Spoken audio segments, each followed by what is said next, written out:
siang pemirsa, berjumpa lagi dalam program Suara Sriwijaya. Kali ini bersama saya Rizkia Amrina. Saudara, pangan merupakan kebutuhan dasar utama bagi manusia yang harus dipenuhi setiap saat. Lantas bagaimana ketahanan pangan yang ada di nasional dan juga di Provinsi Sumatera Selatan? Saat ini kita sudah kedatangan narasumber kita.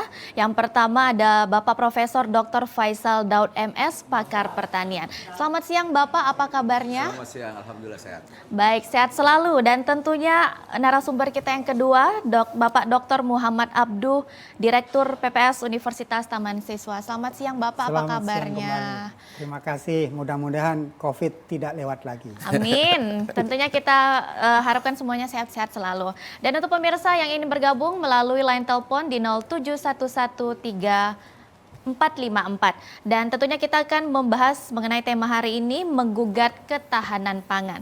Yang pertama saya ingin bertanya terlebih dahulu bersama dengan Profesor Dr. Faisal Daud ini Pak. Untuk kondisi ketahanan pangan sendiri di nasional ini bagaimana Pak? Kita dalam untuk membahas tanaman pangan ini kita harus bahas nasional dulu, nanti itu menyempit ke tingkat tingkat provinsi ya. Baik. Ya kita pahami sama-sama bahwa pangan itu adalah kebutuhan yang sangat penting dalam perjalanan suatu negara ya. Ada istilahnya Pameo yang menyatakan bahwa kalau seandainya pangan itu kuat, negara itu akan kuat. Tapi kalau pangannya akan lemah, itu mudah dimasuki oleh negara lain. Nah itu jadi pangan itu sangat penting sekali. Nah kemudian dan yang kedua, pangan ini sangat penting artinya di tingkat nasional. Sekarang ini sudah isu-isu pangan ini terus menaik ya di tingkat nasional. Kenapa sampai demikian? Karena ini menyangkut hajat manusia. Nah itu penting sekali, hajat manusia. Nah kita bicara tentang untuk di tingkat nasional, kita bicara ada penelitian dari Global Food Security Index ya, menyatakan GFSI menyatakan bahwa ketahanan pangan di Indonesia ini belum begitu menggembirakan. Kan ada 4 indikator yang bisa dinyatakan untuk menilai suatu ketahanan pangan itu berhasil atau tidak. Itu adalah keterjangkauan harga atau kita bahasa kita atau keterjangkauannya. Kemudian ada yang namanya kualitas daripada nutrisi atau quality and safety-nya ya. Kemudian ketiga, ketersediaan pasokan atau availability-nya. Dan keempat adalah keberlanjutan dan adaptasi, sustainability dan adaptation. Nah, di sini dari kesemuanya ini mempunyai nilai. Seperti keterjangkauan harga, kita ngambil singkat aja ya. Bahwa kalau untuk secara nilai itu keterjangkauan harga pangan itu masih boleh dikatakan nilainya cukup tinggi, nilai 81%. Sedangkan kualitas nutrisinya adalah 56,2%. Nah, ketersediaan pasokan itu 50,9. Nah, dari keempat komponen tadi itu faktor keberlanjutan dan adaptasi ini berhubungan dengan kebijakan. Apakah ya pemerintah ini mampu ya mengantisipasi perubahan-perubahan yang sangat ekstrim saat ini. Seperti mungkin kita tahu bahwa sekarang ini perubahan ekstrim yang adalah perubahan iklim. Betul. Yang tidak bisa ya kita tidak bisa prediksi dalam perjalanan untuk misalkan petani untuk melakukan penanaman atau merencanakan sesuatu. Ya mungkin kalau yang dari nenek moyang kita bulan ini adalah kemarau, bulan ini adalah musim panas. Nah, sekarang ini sulit sekali untuk terjangkau. Nah, inilah bagaimana upaya pemerintah untuk mengatasi hal itu. Ini adalah menjadi kendala dalam kaitannya dalam ketersediaan pangan nasional. Nah itu. Karena kemudian yang kedua tentang bagaimana pemerintah mengantisipasi namanya bencana yang tidak bisa kita duga. Nah itu hal seperti misalkan kekurangan air segala macam itu kaitan dengan yang namanya perubahan iklim tadi. Nah ini semua ini mengarah kepada yang namanya pasokan pangan nasional. Nah itu jadi kalau secara nasional boleh dikatakan ya secara nasional ini nilai daripada kesemuanya ini hanya 46%, jauh di bawah rata-rata standar Asia Tenggara. Nah, Baik, ya. Nah, 46% ya 46%. Pak ya? Sedangkan kalau untuk Asia Tenggara itu paling tidak itu nilainya 60. Nah itu kita masih jauh. Masih jauh ya untuk ketahanan pangan yang di nasional sendiri. Ya. Tapi untuk di Sumsel sendiri bagaimana Pak? Di Sumsel sendiri kita lihat sudah banyak upaya-upaya dari gubernur, kita apresiasi ya bagaimana upaya pemerintah Provinsi Sumatera Selatan untuk mengantisipasi seperti ini. Kita sudah ada gerakan yang namanya Sumsel Swadaya Pangan, Mandiri Pangan, kemudian ada lagi yang namanya pola food estate ya. Food estate-nya mungkin Kiki tahu bahwa kalau misalkan suatu petani ini misalkan berjalan dengan sendiri-sendiri, itu dia mengalami banyak kesulitan. Kendalanya adalah kepemilikan lahan, penyediaan sarana prasarana petani segala macam, itu mengalami kesulitan. Nah, ada upaya-upaya pemerintah untuk mengantisipasi itu dengan membentuk yang namanya korporasi. Korporasi itu adalah gabungan daripada anggota-anggota petani dalam rangka untuk mensejahterakan anggotanya. Sementara itu dulu. Baik, sementara itu dulu ya. Ini kita beralih dulu ke Pak Muhammad Abduh nih tentunya, yang pastinya juga konsen sekali di lumbung pangan di Sumsel saat ini. Kira-kira bagaimana Pak dari Bapak sendiri? Oke, terima kasih. Saya melanjutkan beliau saja. Boleh, Kalau beliau Pak. tadi di nasional, saya yang lokalan saja, karena made in lokal. Baik, silakan Bapak. Jadi memang yang dianjurkan oleh PBB itu, pangan itu sebisa mungkin itu lokal. Kalau itu lokal, keuntungannya tidak perlu angkutan. Betul. Angkutan itu nanti akan boros energi. Perubahan iklim itu penyebab utamanya karena membakar energi yang terlalu banyak. Terbayang nggak kalau ngangkut gandum dari Brazil di balik dunia sana, ya kan? Padahal itu kalau orang ekonomi cuma dihitung harga saja. Baik. Tapi kalau dihitung dari bumi ini diciptakan Tuhan 5 miliar tahun yang lalu. Baru rusak 50 tahun ini. Ya kan? 5 miliar, nolnya 9. Baik. 50, nolnya 1. Baru ini. Dan saya punya andil untuk merusak itu. Karena apa? Karena saya membakar fosil. Nah, maka PBB itu pengen pangan itu lokal. Itu pengennya. Jadi tidak terlalu jauh untuk ngangkutnya. Nah, kemudian selain lokal, pengennya pangan itu selain diproduk oleh lokal juga disiapkan oleh orang-orang yang terbiasa dengan pertanian.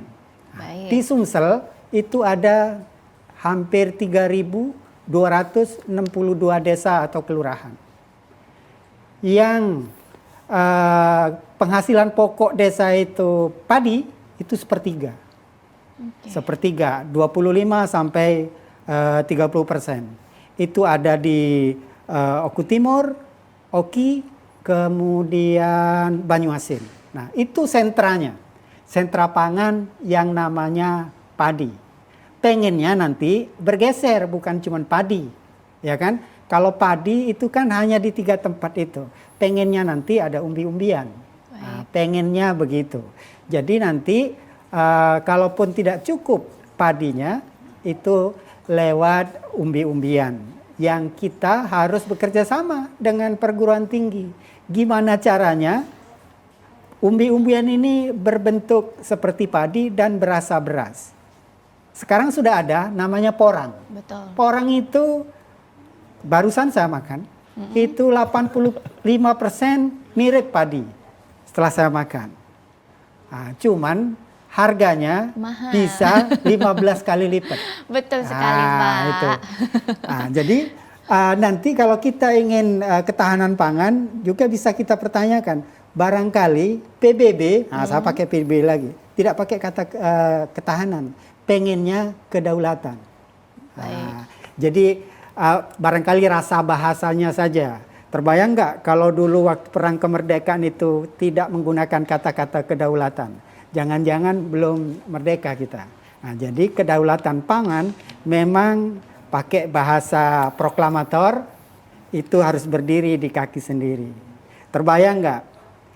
Kapan terakhir makan donat? 2 hari yang lalu, Pak. Padahal gandumnya itu tidak tumbuh di sini. Betul. Dan itu direkayasa sedemikian rupa sehingga saya, Anda, beliau, profesor ini jadi tergantung dengan donat. Kalaupun tidak makan tiap hari, barangkali seminggu sekali. Kalaupun nggak seminggu sekali, sebulan sekali. Dan terbayang nggak rupiah yang dibakar untuk mendatangkan itu. Baik. Jadi betul. ketahanan rupiah itu ditentukan oleh gandum yang tumbuh jauh di sana. Baik. Padahal kita pengen enak saja makannya, makan donat, Makan katanya donat. begitu. Kalau bisa sesuai yang dibicarakan oleh Pak Abdu nih, dari lokal untuk lokal ya Pak ya, Betul. kalau bisa ya. Tapi ini kita kembali lagi ke Pak Profesor nih Pak. Untuk faktor-faktor yang kita ketahui bahwa untuk Indonesia sendiri ini masih di 46 angkanya. Sedangkan itu standarnya di 60. Ini faktor-faktor yang Indonesia masih ketinggalan jauh nih bagaimana Pak, apa Nah, saja? ini kan kita yang terkendala ini adalah tentang adalah kualitas nutrisi, itu mesti diperhitungkan, kemudian ketersediaan pasokan. Nah, ketersediaan pasokan ini kan mulai dari hulu. Baik. Mulai bagaimana kita menanam, mempersiapkan sampai ke tingkat rumah tangga. Nah ini, itu kan kita paham bahwa kita dalam ketahanan pangan ini bicara tentang ada yang dikatakan Pak Abdul tadi tentang kedaulatan pangan. Kita bicara dulu sampai mandiri pangan dulu. Nah, karena mandiri pangan ini pun kita masih agak sulit untuk menjangkau itu. Nah, apalagi kalau bicara kedaulatan pangan. Kalau kedaulatan pangan itu kita tidak sama sekali tidak menikmati makanan impor. Nah itu betul-betul kita makan dari sendiri kita. Nah sedangkan kalau mandiri pangan itu sudah bagaimana pangan itu bisa dikonsumsi sampai ke tingkat rumah tangga. Baik. Nah itu yang penting. Nah kendala mulai dari pasokan itu mesti diperhitungkan. Penyediaan pasokan sampai kepada petani itu ada yang namanya transportasi, kemudian sarana prasarana di perjalanan segala macam itu mesti diperhitungkan. Oleh sebab itulah makanya itu saya selalu menyarankan kenapa? Karena Badan Ketahanan Pangan ini kan suatu lembaga di level yang namanya badan. Badan itu hanya sebatas yang namanya koordinasi. Sedangkan sebenarnya saya sudah sempat menyarankan waktu tahun 2009 waktu dengan Pak Yusuf Kala, saya sempat bicara itu tentang masalah Pak ini harus dibentuk dalam bentuk kementerian. Kenapa? Pangan ini sangat vital, tidak main-main. Jadi saya mengharapkan kalau bisa jangan dibawa Kementerian Pertanian. Karena kenapa? Di situ melibatkan beberapa stakeholder, sedangkan sektor-sektor lain misalnya perhubungan, kesehatan, ekonomi, itu dalam rangka untuk menyiapkan yang namanya ketahanan pangan. Nah itu faktor itu salah satu bagian dari faktor. Belum misalkan kualitas kualitas pangannya. Belum bicara misalkan keterjangkauan, misalkan tentang sampai di mana, berapa ongkos segala macam itu mesti dipertimbangkan. Nah itu banyak sekali faktor yang mesti kita. Masih banyak sekali faktor ya Pak. Tapi ini berbicara untuk ketahanan pangan nasional sendiri. Berarti kalau untuk angka pangan nasional yang impor itu masih tinggi ya Pak di Indonesia? Masih tinggi sekali. Baik, masih tinggi. Itu Ya. di atas 50 atau di bawah 50 Pak?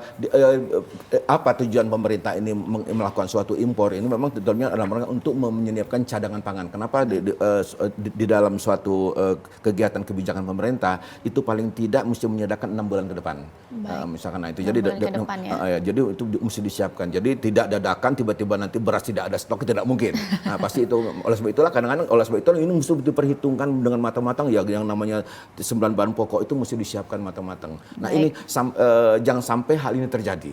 Nah, itu seandainya kalau memang ini direncanakan dengan sebaik mungkin, ini mudah-mudahan apa yang diharapkan dari yang namanya ketahanan pangan dalam untuk sampai terjangkau sampai ke tingkat rumah tangga, artinya ini akan bisa kita wujudkan dengan catatan mesti adanya kerjasama kolaborasi dari seluruh instansi yang berkait dengan untuk menyiapkan ketahanan pangan. Baik, kita kembali ini ke Pak Dr. Muhammad Abdu tentunya. Ingin menambahkan Pak, ada lagi penyebab-penyebab ataupun faktor-faktor dari ketahanan pangan kita yang masih dari angka normal ini Pak? Jadi asumsi saya ketahanan atau kemandirian pada pangan itu atau kedaulatan pangan itu sebagai akibat. Jadi kalau akibat kita harus cari sebab-sebab kapan itu bisa mandiri, kapan itu bisa berdaulat. Jadi di tempat kita misalnya transportasi itu penting. Baik. Iya kan? Justru pada daerah-daerah penghasil pangan itu transportasinya belum bagus.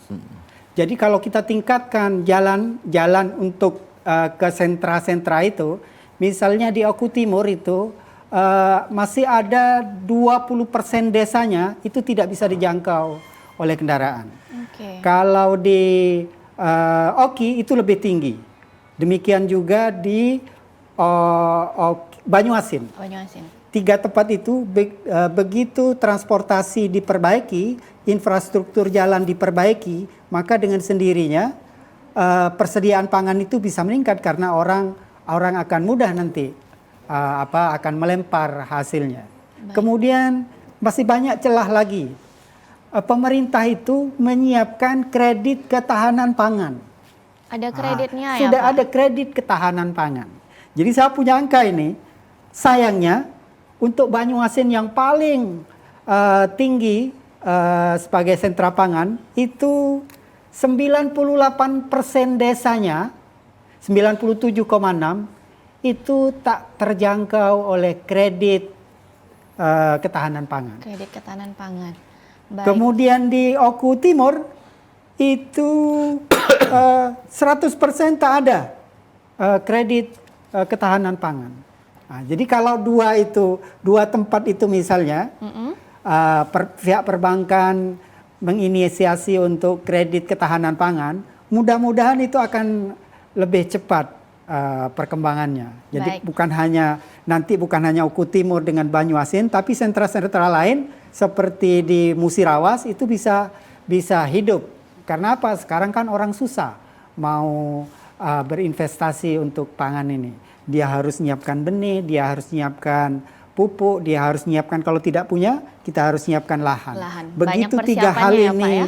ada bank yang minjemin, istilahnya itu kalau bayi, ada ibu untuk menyusui, Betul. barangkali nanti persediaan pangan itu akan meningkat dengan lebih cepat. Baik, tentunya akan kita lanjutkan kembali Bapak perbincangan kita jeda terlebih dahulu, dan untuk pemirsa yang ingin bergabung melalui line telepon di 0711313454, tetaplah bersama kami.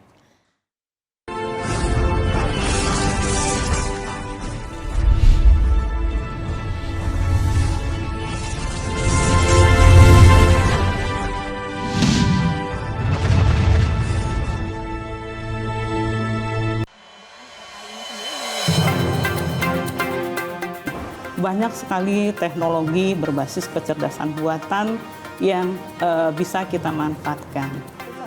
Menyajikan isu-isu aktual, sosialisasi kebijakan yang menyangkut kepentingan publik.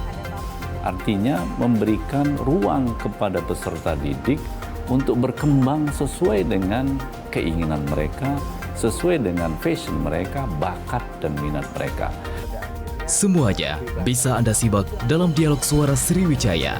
Setiap orang mempunyai kesempatan ya untuk berpartisipasi dalam politik atau menjadi pengurus politik.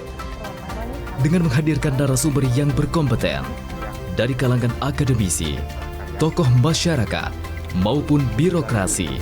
Pencegahan dilakukan dengan cara mendeteksi potensi-potensi korupsi, dan kemudian dari deteksi itu maka akan terlihat hal-hal apa yang perlu dilakukan perbaikan. Suara Sriwijaya, setiap hari Selasa, Rabu, pukul 14 waktu Indonesia Barat. Hanya di TVRI Sumatera Selatan. Sayur! Mas, sayur! Siap, makku. Kangkungnya kok lemes ta, Mas? Setrong ya, Mak yo. Selamat pagi, mak-mak cantikku. Mak Caleg, belanja. Ayo, diborong semua sayurannya. Nanti Mak Caleg yang bayarin, oke? Kalau perlu gerobaknya sekalian. Hidup Mak Caleg. Pokoknya Mak Caleg.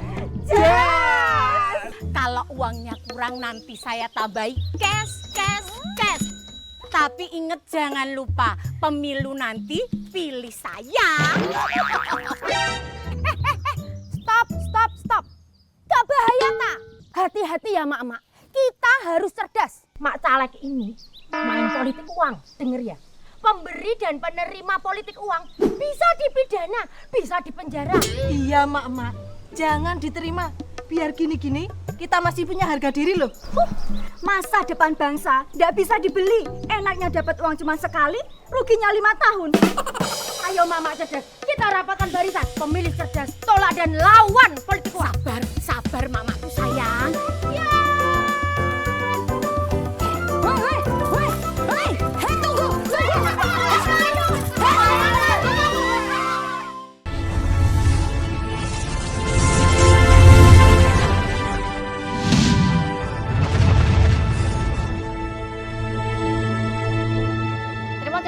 Pemirsa, Anda masih menyaksikan program Suara Sriwijaya dan kita masih membahas mengenai menggugat ketahanan pangan.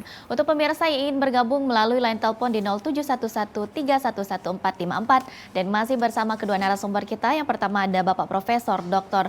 Faisal Daud MS, pakar pertanian dan juga Rektor Universitas Sayakirti di periode 2012 sampai dengan 2021. Dan juga narasumber kita yang kedua ada Bapak Dr. Muhammad Abdu, Direktur Pasca Sarjana Universitas Taman Siswa.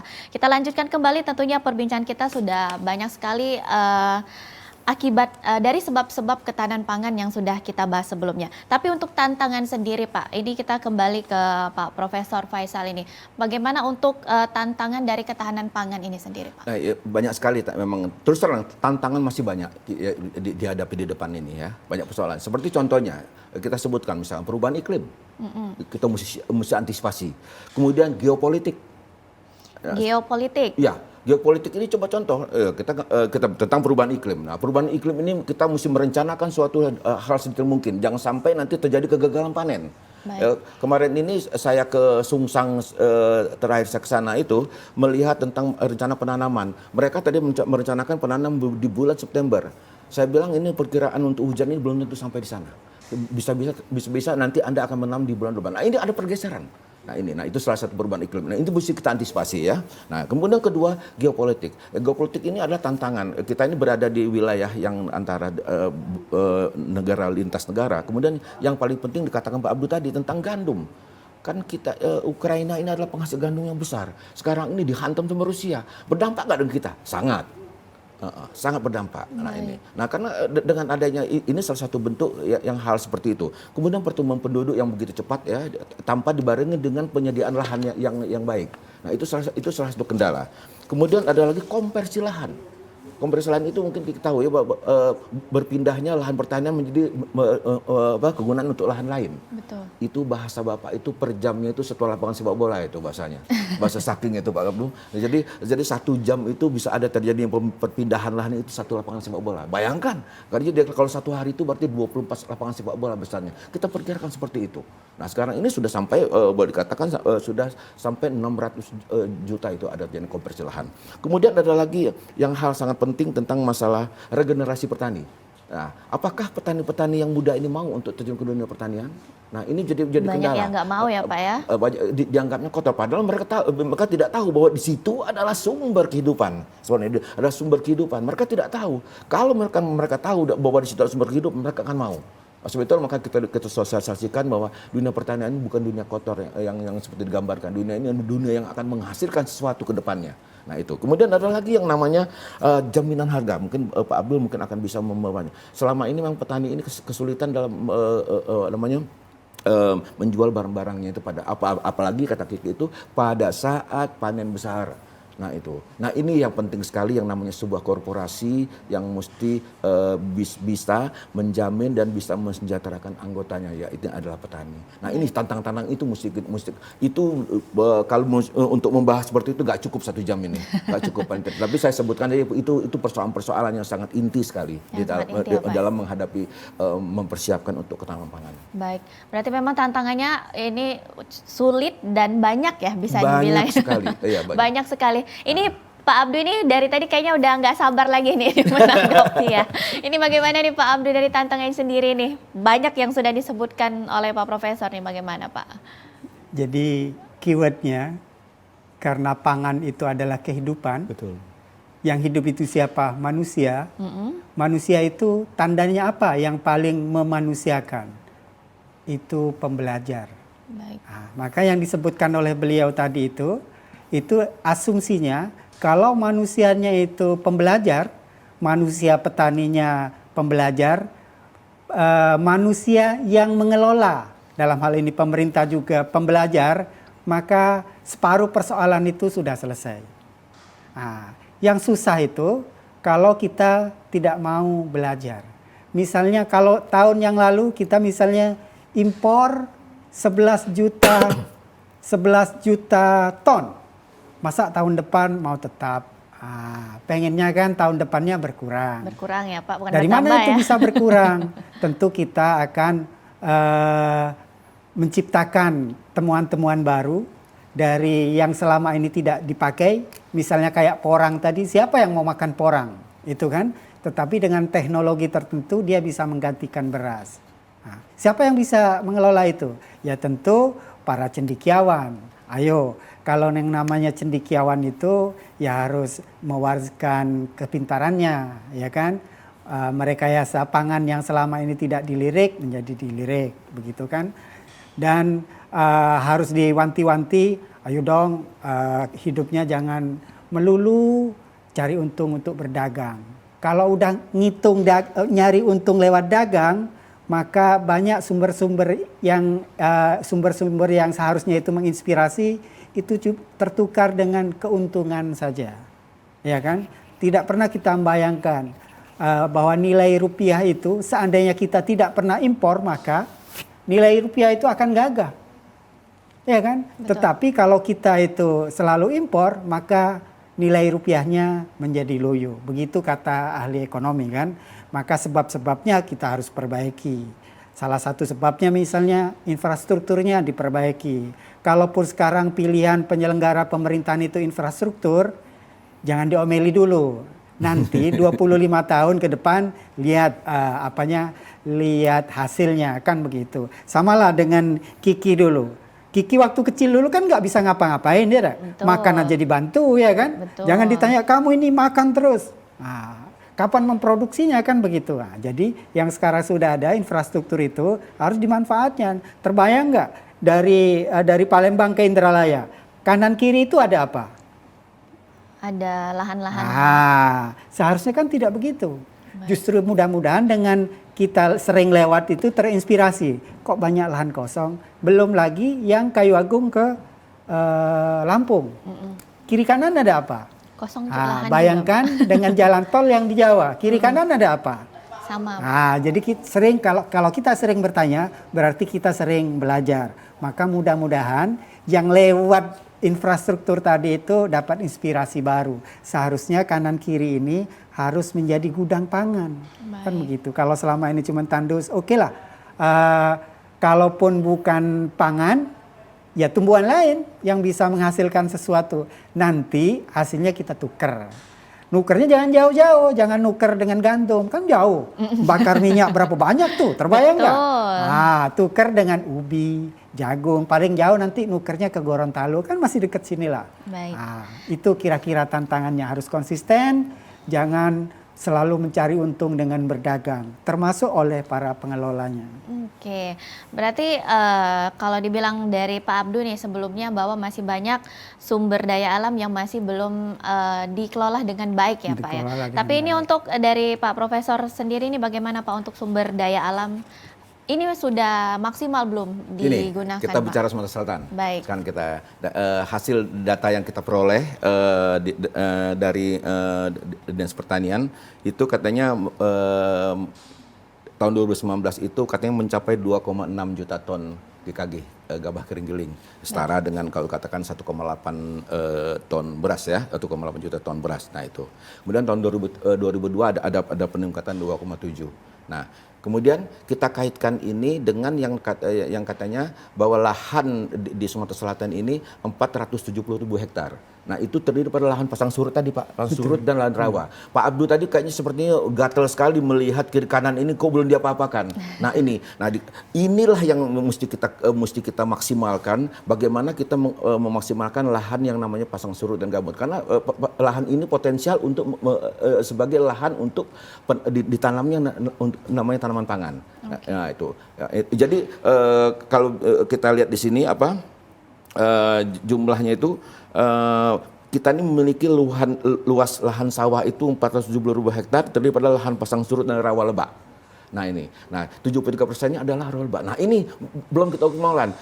Data yang saya dapatkan informasi dari Dinas Pertanian itu katanya kita sudah surplus sekitar 700.000 ton, ya, itu surplus. Nah, seandainya kalau misalkan lahan pasang surut ini di lahan lebak ini dioptimalkan, kita bisa bayangkan Sumsel ini. Sumsel ini sangat luar biasa sumber daya alamnya. Nah, itu salah satu bentuk upaya untuk pengembangan itu. Nah, tapi dengan catatan, biasanya kalau yang lahan pasang surut dan lahan rawa lebak ini adalah tanah marginal, Pak Abdul. Jadi karena banyak mengalami persoalan, butuh yang namanya penanganan secara khusus, teknologi bahasanya. Nah, dari plus teknologi dan plus pembiayaan. Apakah pemerintah sanggup untuk menyiapkan ini? Karena kenapa di dalam suatu rencana di dalam suatu rencana program pemerintah, apakah ada yang namanya food estate itu mesti diperkuat yang dengan APBD. Apakah APBD ini bisa mengcover namanya dalam rangka penyedia lahan pasang surut ini dan lahan rawa lebak ini secara maksimal. Kita tahu bahwa pasang surut ini lahannya asam. Rawa lebak ini lahannya yang sangat yang selalu tergenang dan sulit dikendalikan. Berarti perlu ada pompanisasi, ada bentuk teknologi lagi, atau misalkan dengan penanam padi terapung segala macam bentuknya, itu adalah bagian teknologi. Ini upaya-upaya ini. Nah, kalau misalnya ini dioptimalkan, bahkan yang kata Pak Kepala Dinas Pak Bambang itu, Pak Bambang saya sangat apresiasi ya melalui Pak Gubernur bahwa dengan itu pun saat ini sudah adanya surplus beras di Sumsel. Nah itu. Tapi kan kita tidak jangan kita berpuas diri karena paling tidak kita kalau sudah ada surplus berarti paling tidak kita bisa lempar ke daerah lain. Betul. Diganti dengan komoditi lain. Betul. Nah itu. Baik. Berarti untuk sumber daya alam di Sumsel ini belum terjamah semuanya. Bukan terjamah, arti kata belum dioptimalkan. Belum dioptimalkan ya Pak ya, belum dioptimalkan tapi sudah surplus, apalagi nanti kalau sudah dioptimalkan semuanya ya. Nggak ada lagi ya Pak import-importan ya Pak ya. Baik, tentunya pemirsa kami akan kembali setelah jeda berikut, tetaplah bersama kami.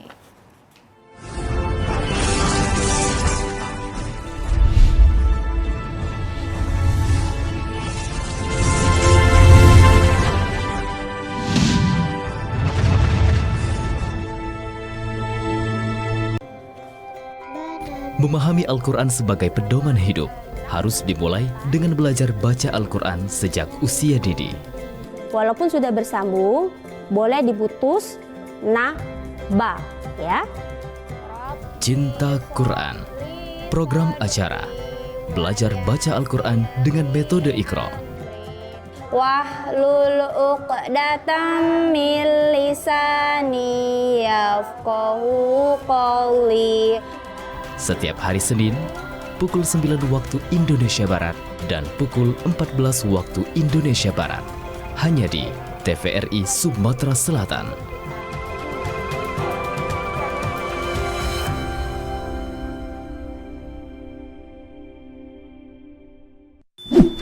Yuk nonton siaran televisi digital. Bagaimana ya cara menangkap siaran televisi digital? Pertama, pastikan di daerah Anda sudah ada sinyal siaran televisi digital. Kedua, gunakan antena UHF di dalam atau di luar rumah Anda. Ketiga, pastikan televisi Anda sudah dilengkapi penerima siaran digital DVB T2. DVB T2 merupakan jenis sinyal yang digunakan Indonesia dalam penyiaran televisi digital. Keempat, pilih autoscan, lalu pindai televisi Anda. Bagaimana jika televisi Anda masih analog? Pasangkan set-top box, televisi Anda otomatis menangkap siaran digital. Bersih gambarnya, jernih suaranya, canggih teknologinya. Guna mendukung migrasi siaran TV analog ke digital, TVRI akan memulai tahapan analog switch off di 11 kota dan Batam dan akan dilanjutkan secara nasional mulai 2 November 2022. Siaran TVRI sudah dapat ditonton melalui TV digital. Terdiri dari 4 kanal digital. Kanal 1 TVRI Nasional, Kanal 2 TVRI Daerah, Kanal 3 Budaya, dan Kanal 4 Olahraga. Siaran TV digital dapat dinikmati dari televisi yang telah dilengkapi perangkat digital atau dengan televisi lama menggunakan set-top box. Siaran TV digital memberikan kualitas gambar yang bersih, suara jernih, dan beragam konten secara gratis. Yuk beralih ke digital. TV digital bersih, jernih, canggih.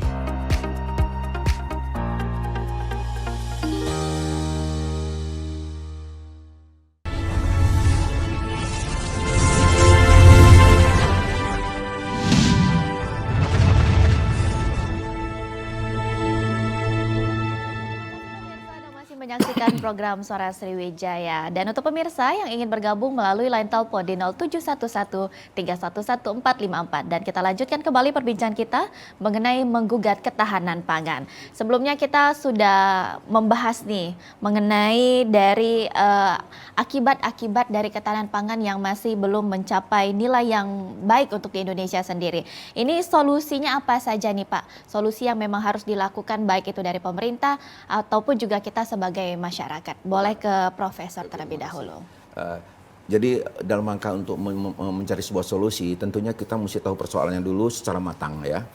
Kemudian kita dalam perencanaan kita mesti ada peta jalan, roadmap-nya mesti ada jelas ya. Kemudian yang penting itu saya berharap sekali kalau bisa ini misalkan apakah melalui pemerintah, mungkin ini sudah ada yang namanya peta pertanian. Peta pertanian ini sangat dipentingkan sekali dalam rangka untuk memberikan informasi kepada halayak banyak. Kita bisa tahu di mana lahan pasang surut, di mana lahan irigasi. Jadi kalau bahasa saya tuh dengan sentuhan satu layar ini kita bisa mengetahui. Dan itu kalau misalkan itu ada di tangan pengambil kebijakan, itu akan lebih mudah untuk mengambil sebuah keputusan. Nah itu kemudian yang kedua yang sangat kita pentingkan adalah kebijakan pusat dengan daerah. Kadang-kadang kebijakan pusat daerah ini kadang-kadang nggak pas. Ya, misalkan ada kebijakan misalkan penanaman padi, penanaman kedelai atau bola-bola segala macamnya. Yang kebijakan pusat itu kan kebijakan secara umum. Nah, tiba-tiba jatuhnya ke lahan-lahan yang marginal. Lahan marginal itu lahan yang bermasalah ya.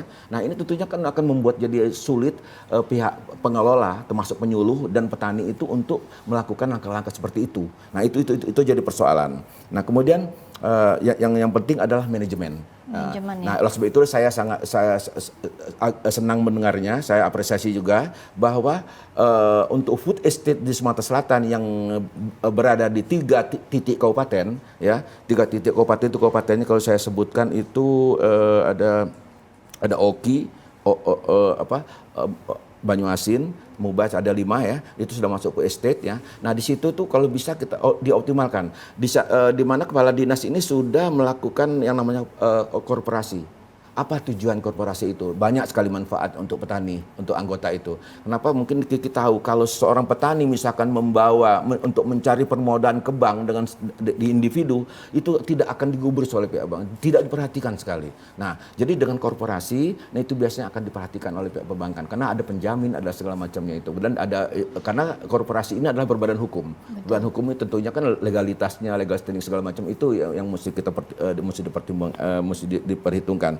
Nah, ini kemudian manajemen. Nah, manajemen ini kan tentunya kalau hanya manajemen 1-2 orang tuh mungkinnya gampang. Tetapi kalau manajemen yang ada di situ anggota sampai ribuan, sampai 2.000 sampai 5.000 kan butuh pemikiran yang profesional. Tidak main-main mengelola itu. Seandainya kalau korporasi ini bisa bekerja secara optimal, insya Allah ini akan berjalan. Baik. Itu saja. Baik ya, harus optimal dan juga saling seiringan ya Pak ya, dari korporasi sendiri, dari petaninya sendiri ya. Baik, ini untuk Pak Abdus sendiri bagaimana Pak? Adakah lagi solusi-solusi? Keywordnya satu saja. Apa Pak? Sinergi. Sinergi ya. Ya. Siapa yang harus bersinergi? Mulai dari infrastruktur, ya kan? Harus pas waktu merencanakannya. Kemudian dari sistem keuangan. Jangan sampai menurut beliau tadi orang mau pinjam, kamu kan nggak bankable, kamu nggak layak dapat pinjaman. Itu yang menjadi hantu. Dan itu harus dihadapi oleh penyelenggara pemerintahan yang turun tangan. Jadi penyelenggara pemerintahan itu orang yang nggak punya duit itulah yang dibela, orang yang bodoh itulah yang dibela. Kalau udah yang pinter, itu tidak usah dibela, dia bisa membela dirinya sendiri. Nah, jadi penyelenggara pemerintahan harus bisa memilah siapa yang berhak dibela dan siapa yang nggak perlu ngabisin energi untuk dibela karena mereka sudah mampu membela dirinya sendiri. Kemudian akademisi dituntut mereka harus menguasai data, ya kan? Kalau tidak ada data berarti bukan akademisi lagi, itu namanya dukun, ya kan? Maka kita bisa mendokumentasikan setiap hal, apa yang menguntungkan, apa yang merugikan, dan apa yang patut dipertanyakan. Ya kan, misalnya kalau di Sumsel ini kan ada padi-padi yang lokal hanya ada di sini karena di sini itu daerah pasang surut. Kenapa itu tidak dimuliakan? Kenapa harus diganti dengan padi-padi yang datangan misalnya? Ya kan? Walaupun hasilnya banyak, tapi kalau penyakitan, nah itu yang perlu dipertanyakan. Betul. Kemudian satu hal yang jarang dibicarakan, itu harus ada kerjasama dengan pendakwah. Ya kan? Baik. Bahwa produsen itu akan menjadikan tangan di atas.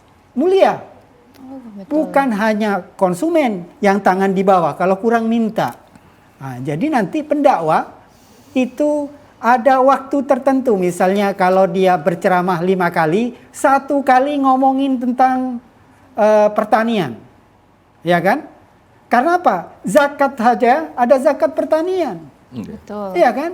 Jadi akan lebih mulia orang itu yang menyiapkan makan daripada yang menghabiskan makan di depan Tuhan. Kalau menurut saya mati waktu bertani, mati syahid itu nggak ditanya oleh malaikat di kuburnya, karena dia sedang mati dalam tugas. Nah, mohon maaf nih Pak Pendakwa, ya kan? Jadi harus menginspirasi. Kalau enggak apa coba? Kan yang normatif kan Anda sudah tahu kan? Pemirsa sudah tahu. Kalau Anda ikut pengajian, 99% Anda sudah tahu. Ngapain lagi didengerin? Tinggal gawe ke. Nah, ya kan? Ujung Plembang itu. Maka nanti petani itu akan menarik generasi-generasi yang sekarang disebut sebagai bonus dari angkatan kerja. Ya kan? Yang muda-muda itu. Kalau di tempat lain, di negara maju itu, bertani itu profesi yang mulia. Dan sangat membanggakan. Jadi bapakmu apa? Petani. Itu jauh lebih membanggakan dibanding kalau ditanya apa profesi orang tuamu. Nah, dibanding profesi yang sekarang dianggap wah di sini. Jadi petani itu punya harga diri yang tinggi karena mereka menyiapkan. Kalau kami mogok, mati semua dulu. Betul. Ya kan? Nah, itu harus kita bersinergi dengan pendakwah. Kalau kita tidak pernah mengingatkan, nanti pendakwah itu hanya mendakwakan kesolehan-kesolehan pribadi. Mulai sekarang kita harus menoleh pada kesolehan sosial dan kesolehan profesi tertentu. Baik. Seperti petani ini. Baik Bapak, kita tahan sebentar, ada telepon masuk, kita angkat terlebih dahulu. Halo, selamat siang. Ya. Selamat siang. Selamat siang, Mbak. Baik, selamat siang. Dengan Ibu siapa dan di mana, Ibu? Selamat siang juga, Mbak. Saya Bu Ruli di Pelaju. Ibu Ruli di Pelaju. Baik, Ibu Ruli di Pelaju. Baik, apa pertanyaannya, Ibu? Disilakan.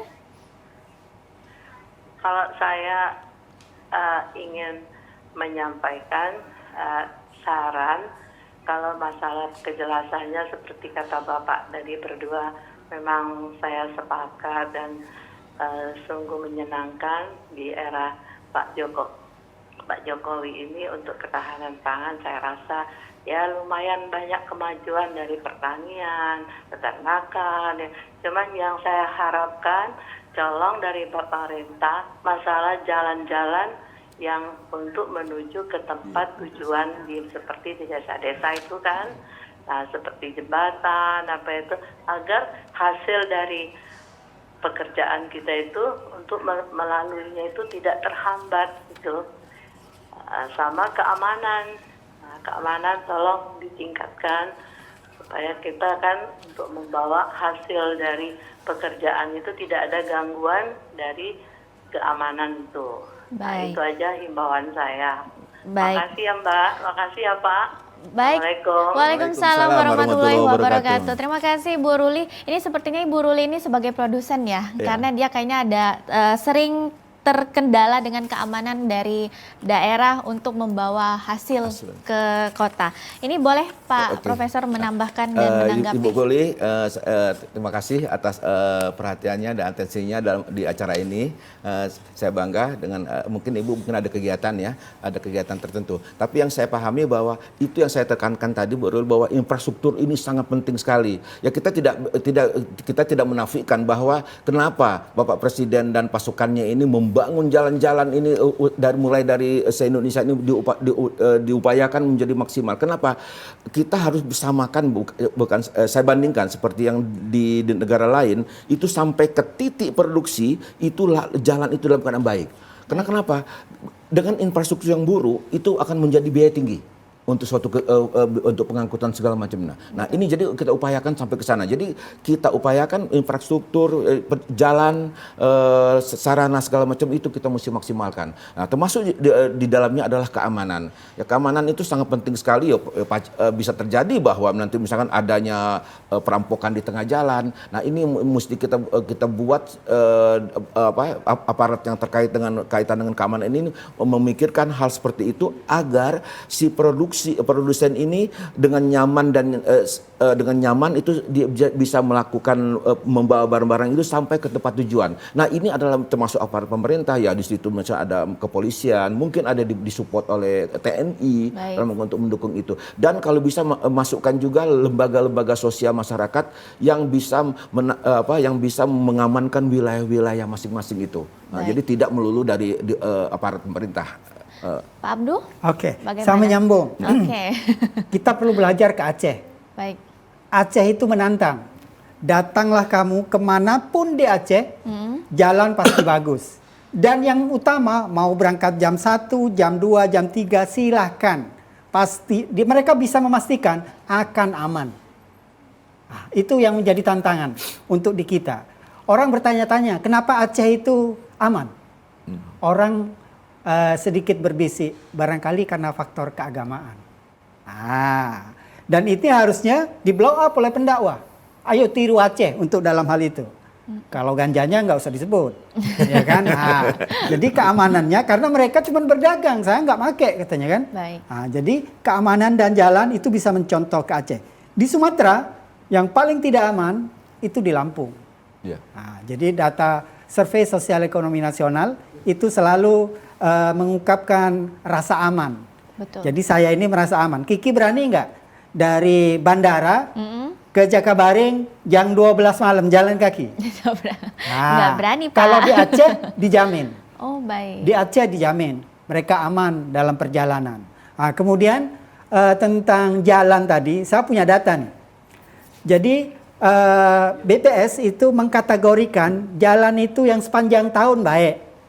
Kemudian sepanjang tahun baik kecuali waktu-waktu tertentu. Kemudian saat kemarau dan sisanya itu nggak bisa dilalui. 4 kategori itu ya, kasih contoh. Jadi di Banyuasin yang desa-desa di Banyuasin yang bisa dilalui sepanjang tahun itu hanya 12,4. Baik. Kemudian saat tertentu itu mendominasi 54%. Itu saat tertentu itu tidak bisa dilalui. Kemudian saat kemarau, barangkali banyak debu, itu 7%. Dan yang tidak dapat dilalui, sentra-sentra makanan tadi itu tidak bisa dilalui, 20%. Jadi begitu 20% untuk di Banyuasin diselesaikan jalannya tadi, mudah-mudahan akan berdampak yang sangat bermakna untuk penyiapan lahan padi dan lahan-lahan pangan lainnya. Itu 2 hal. Keamanan dan jalan. Baik, tentunya infrastruktur ini sangat menunjang sekali ya Pak, apalagi tidak hanya untuk menunjang perekonomian saja, juga menunjang ketahanan pangan. Baik, kita akan lanjutkan kembali perbincangan kita. Untuk pemirsa, tetaplah bersama kami dalam Suara Sriwijaya.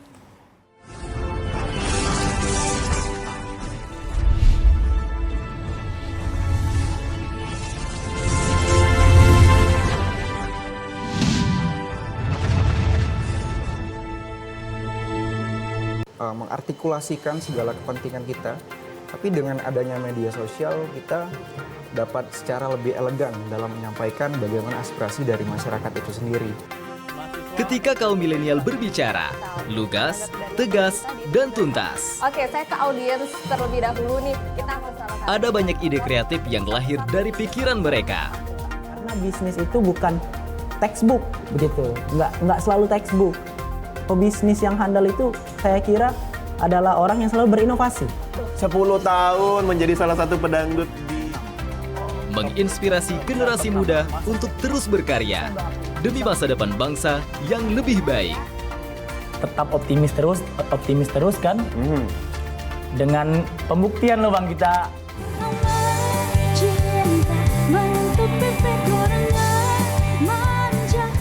Inilah Suara Sriwijaya edisi milenial. setiap hari Kamis pukul 17 waktu Indonesia Barat. Hanya di TVRI Sumatera Selatan.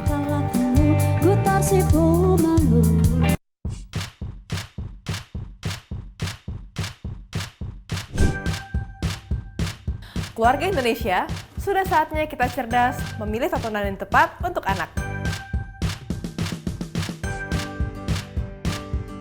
Karena tontonan yang ramah anak sangat penting untuk membentuk karakter dan tumbuh kembang anak. TVRI menghadirkan program-program tayangan yang edukatif dan aman untuk buah hati kita. Ayo ke museum. Buah hatiku sayang.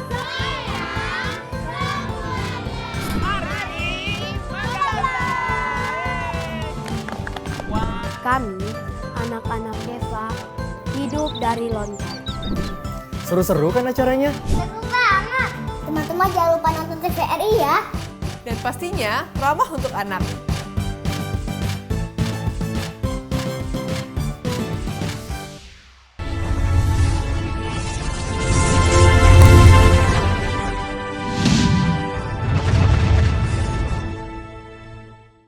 Terima kasih pemirsa, Anda masih menyaksikan program Suara Sriwijaya dan kita masih membahas mengenai menggugat ketahanan pangan. Kita lanjutkan kembali perbincangan kita. Berbicara mengenai petani pastinya erat sekali dengan harga dari bahan pokok dan juga kesejahteraannya. Itu bagaimana Pak untuk saat ini? Yang jelas kan kalau kita berbicara ini pasti ujung-ujungnya adalah bagaimana kita mensejahterakan petani. Nah itu penting sekali di situ kita penekanannya. Kenapa? Sampai saat ini kita katakan tetap petani ini di posisi yang termarginalkan. Nah itu. Nah kita walaupun secara bertahap pemerintah untuk melakukan langkah-langkah konkret untuk menuju ke sana, yakni mensejahterakan petani. Nah seperti misalkan nanti harga misalkan ada jaminan. Baik. Nah itu karena kenapa? Mungkin kita tahu kalau hukum ekonomi Pak Abdul mungkin saya nggak paham ketika barang ini membeludak itu kan hukum ekonomi berlaku, harga anjlok. Nah inilah yang mesti dikendalikan oleh yang namanya dikoordinir, terkoordinasi sehingga nantinya petani itu betul-betul nyaman menjual hasil panennya pada kondisi panen besar. Nah bagaimana? Mesti ada gudangkah. Nah ini salah satu upaya food estate untuk melakukan langkah-langkah seperti itu. Baik. Menyiapkan food estate. Jadi petani tidak khawatir, wah ini panen besar nih, banyak sekali masalah nih, bakal harga bakal anjlok segala macam. Saya khawatir nanti dengan situasi seperti itu, kadang-kadang ada orang yang memanfaatkan situasi seperti itu. Maaf, mau seperti tengkulak, segala macam. Saya tidak boleh sebutkan. Nah kemudian yang saya ingin tekankan, dekatkan kita tadi tentang generasi Z. Generasi Z ini generasi milenial. Janganlah takut masuk ke dunia pertanian. Karena dunia pertanian ini adalah dunia yang sangat betul-betul menjanjikan untuk masa ke depannya. Karena kenapa? Hidup di desa lebih aman, istilahnya lebih sejahtera. Anda kalau ke kota tuh hanya lebih baik membuang uang daripada mencari uang. Mencarilah uang di desa itu sebanyak mungkin. Baik, kalau Pak Abdul bagaimana Pak dari kesejahteraan petani dan mungkin langsung ditambahkan dengan harapan ke depannya? Saya hanya memberi contoh. Baik. Direktur utama BUMN yang hebat, pensiun, bertani. Ketika mau diangkat lagi nggak mau, biar saya bertani saja, itu contoh. Oke. Kemudian kita ini sekarang bersyukur dalam satu sistem kehidupan yang relatif baik. Saya optimis. Kenapa? Karena kita sekarang tidak lagi bisa dibatasi untuk berpendapat. Kenapa? Karena ada HP. Betul. 60% desa di Sumsel ini sinyal sudah kuat. Mau informasi harga apapun bisa diakses. Betul. Dan yang utama lagi, energi harus hidup. Hampir 100% desa di Sumsel itu sudah terjangkau oleh PLN. Nah, itu dua indikator yang akan membawa kebaikan. Mudah-mudahan itu akan terus diperbaiki dan orang menyadari bahwa dia harus senantiasa belajar. Kalau kemarin tidak berhasil, mudah-mudahan besok berhasil. Kalau kemarin kita lupa satu, besok sudah bisa mengingat 5. Harapannya dengan begitu, maka pendidikan menjadi hal yang tak terelakkan karena mudah diperoleh dan mudah-mudahan itu bisa membawa kepada kehidupan termasuk kehidupan petani. Tidak bisa lagi dibohongi, harga cabai di sana sudah ada di genggaman. Baik. Begitu kan, tinggal menyiapkan kelanjutannya, infrastrukturnya bagus sehingga dia bisa mengirim langsung produk-produknya yang selama ini harus lewat tengkulak. Siapa tahu dengan alat yang ada sekarang, dengan teknologi yang ada sekarang, mereka tidak akan kesulitan lagi. Baik. Dan nanti kesejahteraan itu akibat saja. Baik. Sedikit saya tambahkan. Baik, untuk Pak. Sangat perlu sekali bahwa dengan adanya teknologi seperti ini, itu teknologi dan akses informasi terhadap dunia pertanian ini sangat-sangat diperlukan. Katakan Pak Abdul tadi bahwa apapun dibicara bermain data. Data valid itulah yang mendukung untuk keberhasilan suatu program atau kebijakan. Baik, kalau untuk harapan ke depan nih Pak, dari ketahanan pangannya sendiri nggak hanya di Sumsel dan di nasional nih, harapan ke depannya bagaimana? Ya, harapan ke depan kita sudah saya katakan tadi bahwa tujuan kita adalah untuk mensejahterakan semuanya. Dan untuk ketahanan pangan khususnya adalah penyediaan stok pangan nasional itu betul-betul aman. Pangan nasional itu. Makanya adanya rencana Pak Presiden itu membuat food estate, misalkan di Papua jagung, kemudian di Bali udang, segala macam dengan berbagai ragam, kemudian di Sumsel ini adalah beras, itu salah satu upaya untuk menjaga ketahanan pangan nasional. Sekali lagi saya tekankan, suatu negara ketahanan pangannya rendah itu akan mudah dimasuki oleh negara lain. Suatu negara yang kuat ketahanan pangannya, insya Allah negara itu akan kuat. Baik. Ketahanan pangan negara yang kuat, insya Allah negaranya juga akan kuat. Iya. Tapi juga paling menarik ini untuk generasi milenial dan juga generasi Z ya Pak ya. Berarti cari uangnya di desa. Desa aja lah. Ngabisinnya di kota ya Pak. Yang cocok, betul.